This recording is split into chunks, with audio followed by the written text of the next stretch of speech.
Okay, the usage of iPad in music or music production. There's different several opportunities you can do that. The first question is, which iPad should I use? It depends on you. If you take an iPad mini like this one, you can pack it into your backpack and stroll around the world. There's no problem composing anywhere. Even with a normal iPad, normal size, it works quite fine. I found the iPad Pro a little bit too big, the big one, but that's just on you. What you should think about is how much gigabyte RAM or gigabyte space do you have on that one, and I found 64 is minimum, because if you're working with music or video, 64 gigs is where it starts to me. Yeah. Okay, so you got this thing, and the next question is how to use it. The best usage is just take the iPad.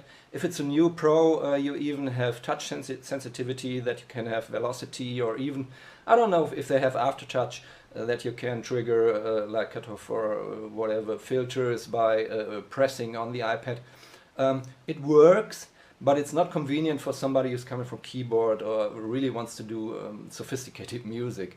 It's just for doing some scribbles and sending them to the cloud and use them on a big DAW or whatever. So think about just take it like that and do some scribbles and work on the plane or whatever. But first thing you think about, you got this new now, how to blow it up.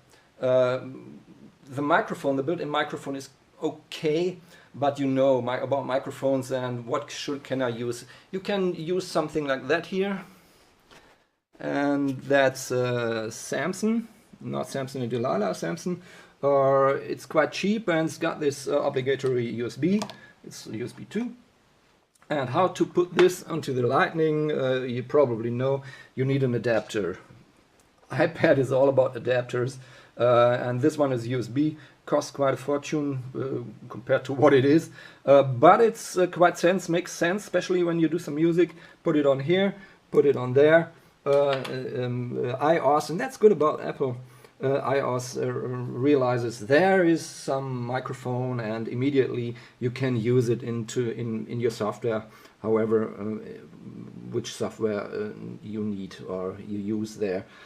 So it's a better microphone anyway, but best would be something with XLR like this one here, or even condenser mics, and for that you need something bigger. The question comes up, can you connect via USB something like this old DigiDesign thing here, or Midi Tech, or one of these interfaces, even Focusrite? I would say it depends. Just try it. If you have something in the attic like this here, try it. If you're lucky, it's class compliant or whatever compliant to iPad, and iPad realizes it as input, and you can record straight away with a microphone like that. It's not 24-bit, I'm not sure, maybe the new Pro pads do this, but it works. It works. I think this Midi Tech thing, it worked. So usage of old equipment might bring some new impetus to your iPad audio-wise. So you got this. Audio, it's working. What about MIDI? Of course, you can try MIDI keyboards like this reloop here. Use the adapter again. Yes, here's the adapter again. Put it in, reloop in there, and you will find straight away it's working. And it's working. The latency is very, very good. That's the reason why I use iPad and not Android, because the Google guys, well, it's Linux based. I do a lot with Linux, like Ubuntu. Ubuntu Studio, you have the Jack server things and whatever. That Linux is a fantastic system, but the Linux called Android is not really appropriate for music usage. I don't know why they miss a lot of customers by that. That's better with Apple. From the beginning it was working right off the box, and the latencies on these systems are quite good. I didn't measure them, but it's got this real-time feeling, and that's what you need as a musician, especially when you're a drummer. So put on the keyboard, put it in there, but there's a lot of hassle with that if you want to combine this with that. How to do that? there's only one lightning. It's not really nice to do that, especially it's not power. If it's not powered, best would be if there's a battery in here and you don't need the power of the iPad. It won't work, or the power will be off very soon. So then I found Bluetooth. Yes, Korg Micro Key Air, just I don't know, 80 bucks or 90 bucks or what. It's a Bluetooth keyboard.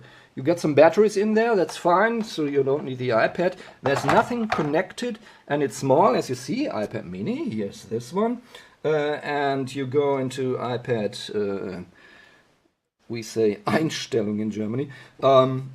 Get this Bluetooth running, and you find Micro Key Air somewhere in there. And the rest of the story is you taken some software like Module LE, for example. That's a freeware by Korg. Of course, Korg. It works. I know there's also Yamaha. You got these plugs you can plug into here, and it's doing Bluetooth. So Bluetooth to me was just a thing I gave a chance. And in this Korg you say Bluetooth MIDI, scan it, and it finds this Micro Key Air. It's connected. And if I get it managed, I get some sound here. Just a second. It should be around here. Yeah, I turn it around a bit and hold this camera. Yeah, that's really tricky. Just a second. This one is a good one. Yeah. So got the sound, and here's the keyboard. So you see, latency is not an issue. I thought there should be latency. Everybody's telling me, oh, Bluetooth, but nobody tried it.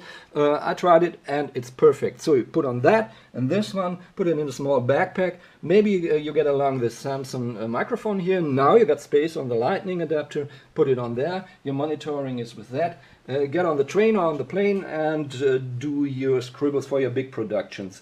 If you use a DAW like Cubasis, for example, Cubasis is also Bluetooth, has got the ability to receive Bluetooth data, and also reacts to this Samsung. You can produce on different tracks, everything is working fine. In the end, you put it on to the cloud and use it on your big DAW or on the big screen afterwards with a nice equipment here, Focusrite. Or a different PC.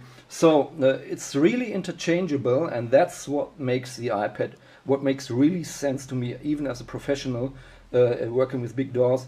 Well, it's not Pro Tools. Should be nice to have something like Pro Tools on that. Avid, Apple, I don't know if there's a connection, but Steinberg did it, and so I'm quite happy with that, and I'm a mobile man now, and I'm really excited about the quality of what's the outcomes of this. Hopefully looking forward for some new iPad generations, or one day even Android might be able to do that. You spare quite a lot of dollars on that. Thanks.